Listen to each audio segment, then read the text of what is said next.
Hello guys, welcome to my channel.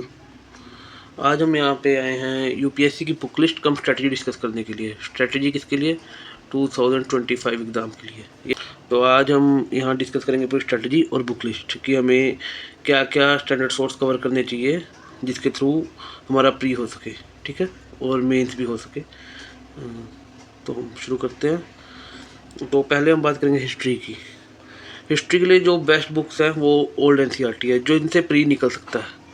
Pre के लिए best old NCERT है और ये मेंस में भी काम आती हैं, क्योंकि जो ओल्ड एनसीईआरटी है ना, वो एज ए गाइड है, मतलब कि उसमें स्टोरी मैंशन है, स्टोरी फॉर्म में मैंशन है हर चीज़ की, कैसे क्या हुआ, एज ए स्टोरी मनोहर कहानियों की तरह मैंशन है, तो ईजी होती है पढ़ने में। और ये वर्क करता है एंशिएंट और मिडिएवल के लिए। अगर हम वहीं बात करें मॉडर्न इंडिया की, मॉडर्न इंडिया जो स्पेक्ट्रम है, spectrum is only for pre. Spectrum में क्या है? स्पेक्ट्रम एक जिस्ट की तरह है कि तुम्हारी पूरी मॉडर्न हिस्ट्री का जिस्ट है उसमें, कि ये इवेंट्स थे, ये सीक्वेंस में हुए थे। अगर तुम्हें अगर तुम्हें अगर तुम्हें शुरुआत से पढ़ना विदाउट किसी लेक्चर के हेल्प से, तो स्पेक्ट्रम तुम्हारे लिए सही नहीं रहेगी। क्योंकि अगर तुम्हें मतलब कि शुरू से शुरू करना है और तुम्हारे पास किसी लेक्चर का गाइडेंस भी नहीं है, तो तुम स्पेक्ट्रम पढ़ ही नहीं पाओगे, तुम बोर हो जाओगे मिड में ही। तो उसके लिए तुम्हें मॉडर्न इंडिया के लिए पहले इसकी एनसीईआरटीज करनी पड़ेंगी। पर्सनली मैंने न्यू एनसीईआरटी करी थी मॉडर्न इंडिया के लिए, बिकॉज वो ज़्यादा बेनिफिशियल रही थी मेरे लिए, क्योंकि वो थीम वाइज डिवाइडेड है और ईजी रहता है उससे पढ़ने में। तो अगर तुम्हें खुद से करनी है मॉडर्न इंडिया, तो स्पेक्ट्रम से पहले तुम्हें एनसीईआरटी करनी पड़ेंगी, या फिर ये वाली एनसीईआरटी कर सकते हो तुम। ये ओल्ड एनसीईआरटी है। अब ये as old NCERT Bipin Chandra एक पब्लिकेशन तुम्हें मिल ही जाएंगी, दिखती हैं, ऑनलाइन सर्च करोगे आराम से मिल जाएंगी। इंडिया स्ट्रगल फॉर इंडिपेंडेंस, ये बिपिन चंद्रा की है। तो इसको पहले पढ़ना पड़ेगा, बिकॉज ये स्टोरी फॉर्म में है, जैसे ऊपर वो पुरानी एनसीईआरटीज थी। उसके बाद ही तुम स्पेक्ट्रम कर सकते हो, वरना तुम्हें स्पेक्ट्रम डायरेक्ट समझ में नहीं आएगी। उसके बाद अगर हम बात करें आर्ट एंड कल्चर की, art and culture Nitin Singhani अच्छी बुक है, पर इससे तुम्हें सिलेक्टिव रीडिंग करनी पड़ेगी। नितिन सिंघानी अगर तुम कहोगे मैं पूरी बुक पढ़ लूँ, पूरी बुक इसकी बहुत बड़ी है, शायद 500-600 पेजेस की है। एक सर है, उनका मैं नाम भूल गया, मैं वीडियो नीचे मेंशन कर दूँगा। उन्होंने एग्जैक्टली बताया कि हमें नितिन सिंघानिया में कौन सा चैप्टर कहाँ से पढ़ना है, या फिर मैं ही खुद एक वीडियो बना दूँगा इस पर इन फ्यूचर, तभी इजी रहेगा। नितिन सिंघानिया की ऐसे बहुत लेंथी बुक है, तुम कर नहीं पाओगे, और ये मस्ट है एनसीईआरटी क्लास 11th। और इसमें तो आपने ध्यान रखना है कि अगर तुम जैसे कि एनसीईआरटी पढ़ रहे हो आर्ट एंड कल्चर की, जैसे साइड में कॉर्नर में कोई पिक्चर वगैरह भी होती है बनी हुई, उस पर कोई इंसिडेंस लिखा होता है, कोई डाटा लिखा होता है, डेट लिखी होती है, उस पर बहुत ज़्यादा ध्यान देना है। वहीं से यूपीएससी क्वेश्चन पुटअप करता है, स्टेटमेंट्स बनती हैं उन पिक्चर से। ये मोस्ट इंपॉर्टेंट बुक है आर्ट एंड कल्चर के लिए। थोड़ा ज़्यादा गंदा हो गया, चलो कोई ना। यस, अब हमारे ये हिस्ट्री हमारी cover, history and art and culture हमारा कवर हो गया। जिस तो हम अब आगे बढ़ते हैं। अब हम आए ज्योग्राफी पे। ज्योग्राफी के लिए जो सबसे इम्पोर्टेंट बुक्स हैं वो हैं इसकी एनसीईआरटीज़ +1 और +2 की। +1 +2 की एनसीईआरटीज़ बेस्ट हैं ज्योग्राफी के लिए, अगर तुम करना चाहते हो। और इसमें से भी सबसे ज़्यादा जो ज़रूरी है वो है ये फंडामेंटल ऑफ फिजिकल ज्योग्राफी। बहुत क्रूशियल बुक है ये, इससे तुम्हारे डायरेक्ट क्वेश्चन बनते हैं। मैं basic A to Z cover करती है और इन डेप्थ भी कवर करती है। और ज्योग्राफी के लिए एक जो और अच्छी बुक्स है वो एक ओल्ड एनसीईआरटी थी ज्योग्राफी की। आजकल तो मार्केट में मिलती नहीं है ये, मगर अगर तुम ढूंढ पाओ किसी टेलीग्राम चैनल से या फिर ऑनलाइन या फिर मार्केट से भी ढूंढ पाओ, बहुत पुरानी एनसीईआरटी आती थी एक ज्योग्राफी की। वो मतलब कि वो इतनी अच्छी बुक्स है ना, वो इतनी इन डेप्थ है कि वो आधे लोग तो पढ़ ही नहीं पाते। तो जिसने वो कर ली वो बेस्ट है। और उसके बाद तुम अगर इसमें और इन डेप्थ जाना चाहते हो, वैसे इससे कवर हो जाएगा, प्री के लिए मोर देन सफिशिएंट है। इसको इन डेप्थ पढ़ो, हर एक वर्ड को पढ़ो, हर एक मीनिंग, हर एक वर्ड, हर एक चीज़ पढ़ो। इसमें अगर तुम इंडियन पीपल इकोनॉमी में जाओगे, यहाँ पे एक न्यूज़ आर्टिकल्स भी होते हैं ज्योग्राफी की बुक्स में बीच बीच में लगे, तो वो भी श्योरली पढ़ना, उनसे भी क्वेश्चन बनते हैं। जीसी लियोंग, और अगर तुम इन डेप्थ जाना चाहते हो तो जीसी लियोंग पढ़ सकते हो। एटलस तो मोस्ट इंपॉर्टेंट है ही। PMFIS, यस, ये सिलेक्टेड टॉपिक्स के लिए इसलिए पढ़नी है PMFIS, बिकॉज ये बहुत ज़्यादा इन डेप्थ है। पर अगर तुम ये इनमें से कुछ नहीं पढ़ना चाहते, मतलब अगर तुम्हें बेसिक नॉलेज है और तुम एनसीईआरटी जीसी लॉन्ग वगैरह, ये एनसीईआरटी जोसी लॉन्ग वगैरह नहीं पढ़ना चाहते, तो तुम इसके थ्रू ही जा सकते हो। अगर तुम PMFIS की पूरी पढ़ लोगे ज्योग्राफी, हर पार्ट, मतलब कि human geography, physical geography, Indian geography सारा, और एटलस से मैप वगैरह कर लोगे, तब भी तुम्हारा चल जाएगा। तो we are done with 2 subject. अब हिस्ट्री का हमने डिस्कस कर लिया और ज्योग्राफी का। और एक और बात है कि अगर जैसे हम करते हैं, जैसे अगर हम प्री के लिए पढ़ते हैं तो प्री के लिए हम जो पढ़ते हैं ना वही स्टेटमेंट्स आ जाती हैं, और उन्हीं स्टेटमेंट से मेंस का आंसर भी लिख सकते हो। तो प्री के लिए जब पढ़ोगे तो मेंस की तैयारी अगर कंबाइन करना चाहते हो, अगर तुम 2027 की तैयारी कर रहे हो, अगर तुम 2026 की तैयारी कर रहे हो और तुम्हारा एक बार भी प्री निकला नहीं है अभी तक तुमने मतलब कि ना प्री निकाला ना कभी प्री दिया भी नहीं है, तो तुम्हारे लिए बहुत क्रूशियल टाइम है कि तुम अब प्री की तैयारी पे स्विच कर जाओ। और प्री की तैयारी पे स्विच करने के लिए तुम्हें क्या करना है कि तुम्हें अब प्री रिलेटेड ही पढ़ना है। आगे हम करंट अफेयर्स की बात भी करेंगे। तो चलते हैं। अब हमारा तीसरा सब्जेक्ट है polity and constitution. Polity and constitution के लिए जो बाइबल है इसकी है लक्ष्मीकांत से अगर तुम कवर टू कवर रीड कर लोगे ना लक्ष्मीकांत को, मतलब कि फर्स्ट वर्ड से लेके पेज के और लास्ट पेज तक कवर टू कवर रीड कर ली, तुम्हारा प्री के एटलीस्ट 70-80% क्वेश्चन सही हो जाएंगे। 70-80%।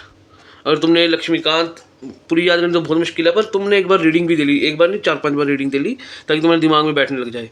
और इसकी एनसीईआरटी इतनी इंपॉर्टेंट नहीं है, पर अगर तुम्हें बिल्कुल बेसिक नॉलेज नहीं है तो कर सकते हो। पर लक्ष्मीकांत के तुम यूट्यूब पे सर्च करोगे तो कोई भी लेक्चर तुम्हें मिल जाएंगे, या कमेंट्स में बता देना, मैं ही शुरू कर दूंगा लक्ष्मीकांत का। वरना तो तुम लक्ष्मीकांत कर लो कवर टू कवर, इसके लिए इससे ज़्यादा कुछ नहीं है। अगर तुम्हें बिल्कुल ही नॉलेज नहीं है, तुम्हें ये भी नहीं पता कि स्टेट क्या होता है, पॉलिटिक्स क्या होता है, कुछ नहीं पता, तो तुम इसके एनसीईआरटी कर सकते हो। और डीडी वासु वैल्यू एडिशन के लिए तब काम आती है जब तुम मेंस की तैयारी करते हो, क्योंकि डीडी वासु में हर चीज़ एक्सप्लेन्ड है कॉन्स्टिट्यूशन की तरह है। और लक्ष्मीकांत और पॉलिटी में तुम रेफर कर सकते हो बेयर एक्ट्स को, ताकि तुम्हारे जो कॉन्स्टिट्यूशन के रिलेटेड क्वेश्चन, जैसे आजकल यूपीएससी का ट्रेंड है कि बहुत पूछता है कि ये वर्ड मेंशन है या नहीं है। जैसे उसने एक बार पूछा था कि जस्टिस किस प्रकार की जस्टिस मेंशन है कॉन्स्टिट्यूशन में। अब जो प्रियम्बल है वो भी कॉन्स्टिट्यूशन का पार्ट है, तो प्रियम्बल में जो जस्टिस मेंशन थी तो उसके रिलेटेड था क्वेश्चन। तो तुम जब बेयर एक्ट पढ़ोगे ना प्रियम्बल का या किसी भी क्लोज का कुछ भी, तो तुम्हें एग्जैक्ट पता लगेगा कि कौन कौन से वर्ड मेंशनड है और कैसे क्या मेंशनड है कॉन्स्टिट्यूशन में। और अगर तुम चाहते हो तो एक पीएम बख्शी आती है, हाँ पीएम बख्शी करके कॉन्स्टिट्यूशन में बुक आती है, वो तुम अपने साथ रख सकते हो जिससे तुम बेयर एक्ट रेफर करते रहो। अब आते हैं Indian economy, one of my favourite subject, क्योंकि इकोनॉमी मैंने बीकॉम करी है और इकोनॉमी मेरा कोर सब्जेक्ट था। अगर तुम इसमें जाना चाहते हो तो तुम एनसीईआरटी कर सकते हो सिर्फ बेसिक कवर करने के लिए। इसकी एनसीईआरटी इनफ नहीं है कि अगर तुम सोचो कि एनसीईआरटी करके चले जाओगे प्री में, तो नहीं। तो तुम एनसीईआरटी बेसिक के लिए कर सकते हो, जैसे उसके लिए था, जैसे पॉलिटी के लिए था कि तुम्हें बेसिक समझ आ जाएगा। अगर तुम्हें बिल्कुल ही टर्म्स की नॉलेज नहीं है, मनी सप्लाई वगैरह, अगर तुम्हारा बैकग्राउंड कमर्स है तो एनसीईआरटी करने की कोई जरूरत नहीं है, तुम डायरेक्ट जंप कर सकते हो। तो मैंने पर्सनली इसके लिए किया था मृणाल पटेल के नोट्स। मृणाल पटेल सर है, इनके नोट्स बेस्ट हैं, थोड़े वो हैं लेंदी हैं पर बेस्ट नोट्स हैं। अगर तुम प्री देना चाहते हो, प्री निकालना चाहते हो, तो इट इज़ द बेस्ट कि तुम मृणाल सर के नोट्स कर लो। बाकी रमेश सिंह ये सब स्टैंडर्ड बुक्स अगर तुम करना चाहते हो तो कर सकते हो, पर मैंने ये इतनी पढ़ी नहीं है तो इसके बारे में मैं जितना ज़्यादा बता नहीं सकता। मृणाल पटेल मैंने पढ़े हैं इनके नोट्स, तो ये बेस्ट नोट्स हैं मार्केट में जो अवेलेबल हैं, जिससे तुम प्री इधर निकल जाएगा। मतलब अगर तुमने ये कर लिए तुम्हारे 80 to 90% का हिट रेशो आएगा इनके नोट से। और इनके नोट के साथ ये सीरीज़ भी चलाते हैं यूट्यूब पे, जिसमें ये अपना करंट अफेयर से अपडेटेड वर्जन बताते हैं नोट्स का, तो तुम वहाँ से वो कवर अप कर सकते हो। तो ये वन एंड सोल्यूशन है इकोनॉमी के लिए। तो आगे चलते हैं हम। अब आगे है इन्वायरमेंट के लिए शंकर बहुत फेमस है। अगर तुम शंकर IAS की बुक पढ़ोगे कवर टू कवर तब भी तुम्हारा कवर हो जाएगा। पर मैंने पर्सनली इन्वायरमेंट के लिए PMF IAS पढ़ी है और ये बहुत ही ज़्यादा अच्छी बुक है PMF IAS। अगर तुम इसको कवर टू कवर कर लोगे, और ज़्यादा कलरफुल है, ज़्यादा डिटेल्ड है, मतलब तुम बोर नहीं करोगे। जैसे शंकर IAS है ना, ये एज ए गाइड है, इसके काले काले पन्ने हैं, मतलब तुम बोर हो सकते हो थोड़ा। पर जो PMF IAS है बहुत कलरफुल है, तुम सर्च करके देखना, टेलीग्राम से PDF वगैरह मिल जाता है, आपको पता ही है, या तुम खरीद भी सकते हो इसका PDF PMF IAS की वो है। तुम्हें इसका फुल फॉर्म पता है? फुल फॉर्म सर्च करना है इसका, तो इसको तुम खरीद सकते हो, इसकी PDF भी खरीद सकते हो। जब तुम PDF इससे करोगे PMF IAS से, तो तुम्हें कलरफुल इमेज वगैरह मिलेंगे। और उसमें ना जो स्पेशल है उसमें कलर कोऑर्डिनेटेड है, कि जो बहुत इंपॉर्टेंट है वो रेड में मार्क्ड है, पर्पल में मार्क्ड है, फिर येलो में मार्क्ड है। उन्होंने फ्रंट पेज पे ही वो बता रखा है कि कौन सा कलर किसके लिए है, कितनी इंपॉर्टेंस के लिए है।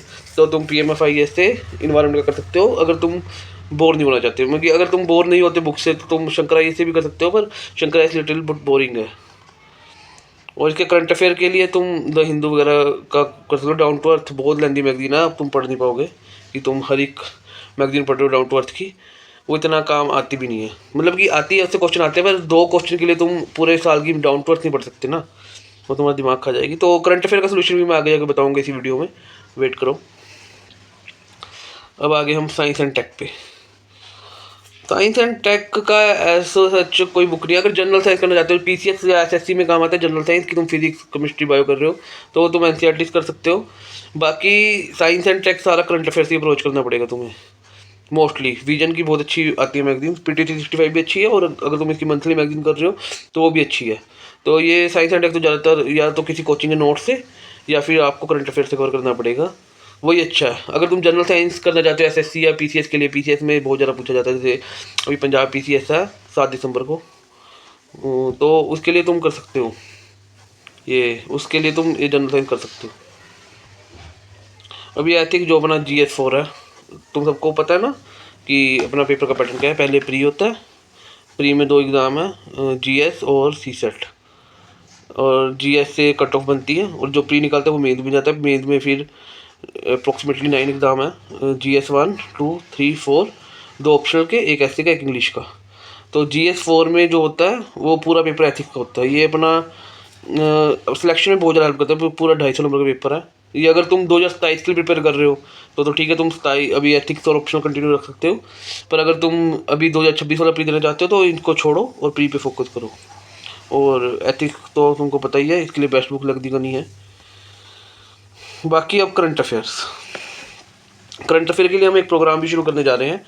करंट अफेयर के लिए क्या करेंगे कि हम कोई एक, मैं जो बेस्ट मैगजीन है जो मैं खुद पढ़ता हूँ, जिससे प्री से क्वेश्चन मुझे लगता है बनते हैं, वो मैगजीन हम शुरू करने जा रहे हैं। उसके लेक्चर्स मैं अपलोड करूँगा।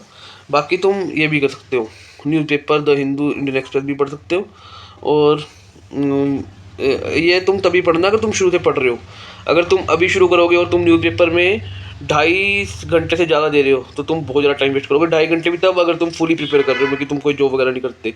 वरना न्यूज़पेपर आइडल टाइम जो अब होना चाहिए वो 1 से 1.5 घंटे के अंदर न्यूज़पेपर तुम्हारा खत्म होना चाहिए। द हिंदू, इंडियन एक्सप्रेस, कोई सी पढ़ लो, अच्छा है।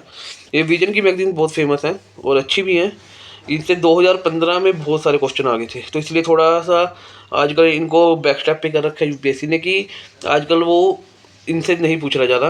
पर अब भी इतने ही फ़ायदेमंद है, क्योंकि अगर तुम 25 क्वेश्चन आते हैं तुम्हारे करंट अफेयर से, तो इसमें से 15 के करीब तो बन ही जाएंगे अगर तुम पूरे साल के पढ़ोगे। क्योंकि तुम्हें नॉलेज होगी यूपीएससी के एग्जैक्ट क्वेश्चन तो कोई ना प्रिडिक्ट कर सकता है, ना किसी की मैगजीन या किसी नोट से बनता है, वो तो तुम भूल ही जाओ कि यूपीएससी का डायरेक्ट कहीं से आ रहा है, वर्बेटिम आ रहा है। पर आइडिया लग जाता है इस टॉपिक का, किसी भी टॉपिक का। तो विजन की ही बेस्ट है अभी तक तो। एक स्टडी IQ की भी आती है, बहुत अच्छी मैगजीन होती है। तो पर्सनली प्रेफर करूँगा तो मैं विजन को करूँगा, ठीक है। और चलो अब जो बेस्ट, अगर तुमने अचीव करना है यूपीएससी में कुछ भी, जो कंसिस्टेंसी रखी, तुम्हें कंसिस्टेंसी बना के रखनी पड़ेगी। अगर तुम बोर भी होते होगे पढ़ते हुए तो तुम्हें पढ़ते रहना तब भी। तुम ये नहीं कह सकते कि अब मन नहीं कर रहा, ये नहीं कर रहा, करना तो पड़ेगा ही, तभी निकलेगा एग्ज़ाम। ये एग्ज़ाम मांगता है तुमसे तुम्हारा टाइम, तुम्हारा मेंटल पीस, तुमसे तुम्हारा सब मांगता है। तुम्हें कभी कभी ऐसा लगेगा कि लोग एंजॉय कर रहे हैं लाइफ, ये कर रहे हैं, पर नहीं। अगर तुम्हें निकालना है तो तुम्हें सिर्फ पढ़ते रहना है। और तुम मतलब कि अगर तुम्हें बहुत ज़्यादा थक गए तो तुम तब ब्रेक ले सकते हो 1-2 दिन का। पर अगर तुम थके नहीं हो, तुम ऐसे ही ले रहे हो ब्रेक की, कैजुअल की लेना है तो ब्रेक लेना ही है, तो ये तुम छोड़ दो। अगर तुम्हें निकालना है तो कंसिस्टेंसी रखनी पड़ेगी। All the best for your exam. और जो मैं सरप्राइज़ की बात कर रहा था, तो जो मैं तुम्हें बता रहा था सरप्राइज़ के लिए, तो वो है कि हम PYQ की सीरीज़ शुरू करने वाले हैं, जिसमें हम PYQ की ट्रिक्स एंड टिप्स देखेंगे। PYQ करने कैसे हैं। ट्रिक्स ऐसा तो यूपीएससी में कुछ नहीं होता, पर एक वो होता है जैसे कि कोई स्टेटमेंट है, बहुत ही ज़्यादा वो कॉमन स्टेटमेंट है कि जैसे पूछ लिया कि सम मशरूम्स आर पॉइजनस, तो इसमें सम बोला है। सम बहुत ही ज़्यादा जनरल स्टेटमेंट है कि शायद अगर तुम 1 लाख मशरूम की वैराइटीज़ हैं इस दुनिया में, तो उसमें से अगर 1-2 भी निकल गए तो वो भी सम में आ गए ना, तो इसलिए सही हो जाएगी। तो ऐसे कुछ ट्रिप्स एंड लॉजिक्स होते हैं, लॉजिक ही होते हैं मेन तो उसकी वीडियोस डालूंगा मैं, और करंट अफेयर की डालूंगा, जो मैगजीन मुझे बेस्ट लगती है उसकी, ताकि हमें हेल्प हो सके पेपर में, ठीक है। Thank you guys, thank you for watching my video. ये मेरा पहला वीडियो है, पर हमने यहाँ से बहुत दूर जाना है, तो लगे रहो, subscribe the channel and like the video. और कमेंट करके जरूर बताना कि तुम्हें अगर कोई और वीडियो चाहिए स्ट्रैटेजी या किसी भी चीज़ पे, या फिर तुम कुछ और करना चाहते हो और कुछ तुम चाहते हो मेरे से, ठीक है। तो वो चीज़ कमेंट करके जरूर बताना। Thank you.